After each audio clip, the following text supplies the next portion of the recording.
Nestled deep within the shadowed woods, there lay a decrepit house known only as the Marrow Dwelling. Locals whispered of eerie lights and unsettling sounds emanating from it on moonless nights, yet none could recall a time when the structure was inhabited. 20 years had passed since the tragic disappearance of the Harper family, last seen crossing its threshold.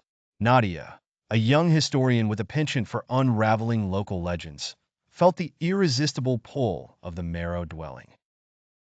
Armed with a flashlight and a tattered journal, she ventured into the woods, driven by the need to uncover the truth behind the Harper family's vanishing.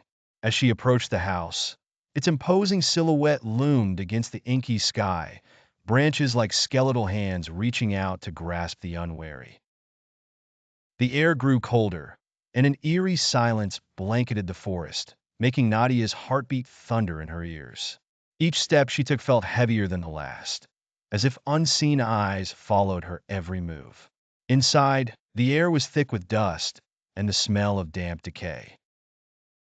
Her flashlight beam cut through the darkness, illuminating faded wallpaper and cobweb-laden furniture. The floorboards creaked ominously beneath her feet. In the drawing room, she found an old portrait of the Harper family.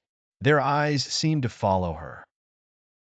She shuddered as a frigid draft whispered through the room.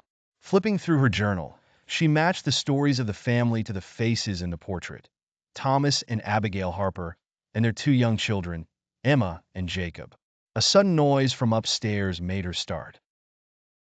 Reluctantly, she ascended the staircase, each creak sounding like a scream in the oppressive quiet.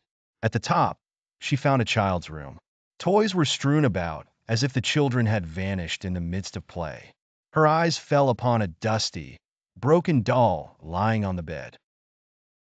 Picking it up, she noticed a small key tied around its neck.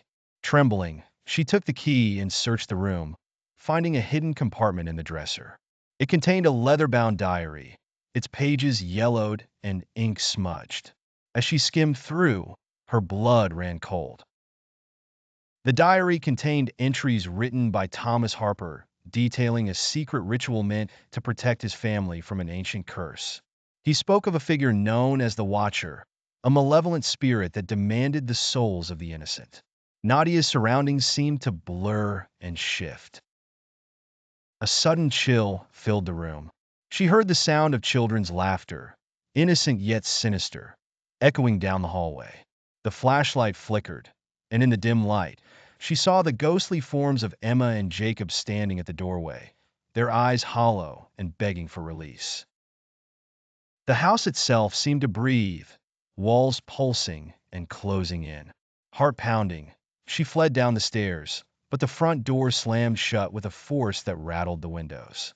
The ethereal laughter grew louder, merging with a deep, guttural voice that whispered, "Join us."